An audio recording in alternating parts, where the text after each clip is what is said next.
Hey YouTube, how's it going? So, I wasn't quite sure what to talk about today, but I remembered a conversation that has been going on in my class and my grammar class about slang and how college students tend to use a lot of slang. So, I thought that would be a fun conversation. So, here's the game plan. I'm going to introduce a couple of awesome slang terms and we'll see if you know all of them. Maybe some of them are more my college area, but who knows? Maybe you'll learn something. Try them out on your friends. I'll go ahead and start out with the very basics. This one's been around for a while. I'm sure all of you have heard LOL or LOL or LOL or however you pronounce it. And while you may think, some people do believe it stands for lots of love. In fact, it stands for laughing out loud. Now this is a word that has been shortened, which means that it is a longer word, but it has been cut down because there's too many syllables in it or it's too long, whatever. Legit. It's short for legitimate, but today it's more like if you think something's like really great, or if you know it's true, then you might say that's legit, or just legit, as in it's true, it's real. Awesome. Now this one's used more for if you think something's really great or really cool. Faboo, short obviously for fabulous. So you might say that something really adorable is so faboo, it's so wonderful, it's so fabulous. Here's one that is definitely more of a college term. Shwasted. I've also seen it spelled without the C, just SH. And it means that one has imbibed in a large quantity of alcohol, or a small, depending on your tolerance, and that you are quite drunk. Now this next one's one that one of my roommates has got me to start using. Hella, which usually means very or much. So you could say that something is hella cool, or that it's hella cold outside, or whatever, something like that. Now this one is kind of more of a phrase, but I mean, it's gaining a lot of popularity, and there's a few parts to it. Epic in itself can mean something's really cool, or really just, wow, that's so awesome. So you can say, man, that is epic. If someone does something that's really cool, like does a backflip, that might be an epic win. They did something so cool that it's a win. It's an epic win.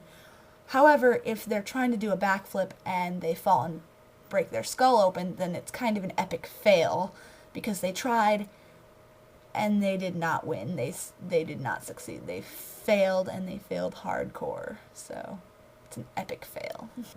Now I don't know the term for these next three, these final ones, so for the sake of clarity, I'm going to call them fill in the blanks because they will each include a blank. The first one is your mom jokes.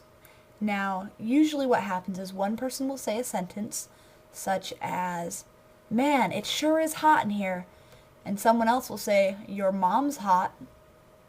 Also, as you can see, I have A in parentheses, so it could be like, man, I forgot my password. Your mom's a password. Sometimes they make more sense than that. That was kind of on the fly. But you've got to be careful with your mom jokes because you've got to make sure you know the person you're talking to, because every once in a while you'll say a your mom joke and the person to whom you're speaking may have lost their mother recently or in the past, but still they don't have a mother, and that leads to very awkward situations. Now these are my trademark. Not my trademark, but I'm known for them. They were first brought to this school by a friend of mine, and then used by another friend of mine, and then I kind of stole it, and now I'm known as the person on my campus, by my friends of course, who tells these jokes. And these are what I call bend over jokes. They go as such: bend over and I'll show you blank. For example, someone will say a sentence, and it might just be something random. To quote a friend, their favorite one was someone was talking, it was Christmas time, and they were talking about the little tree they had in their room. They had one of those tiny Christmas trees. And my friend turned to them and said, "Bend over and I'll show you a tiny Christmas tree." So they can be rather amusing. They can be annoying if you keep saying them, but they're great to mutter under your breath. If you're just listening to someone's conversation and they're just talking about something, then they can be really awkward, but they're really funny sometimes, and I recommend you try them out. Bend over and I'll show you a blank. This next one, I'm not quite sure where it came from. The first usage I've ever heard of it was from one of my sisters. He is my sister, in my fake sorority, started using it, and I'm not sure if he made it up or if he got it from someone else, but they are "I was blank once" jokes. And you can just take a sentence such as, "I was listening to the Beatles today," and you put that in the blank. So, "I was in the Beatles once," or "I was a Beatle once," or "I listened to the Beatles once." So there you have it, college slang.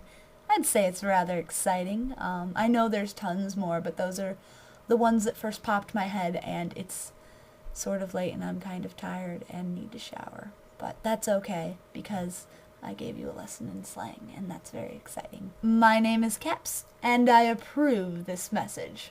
What a big heart I have.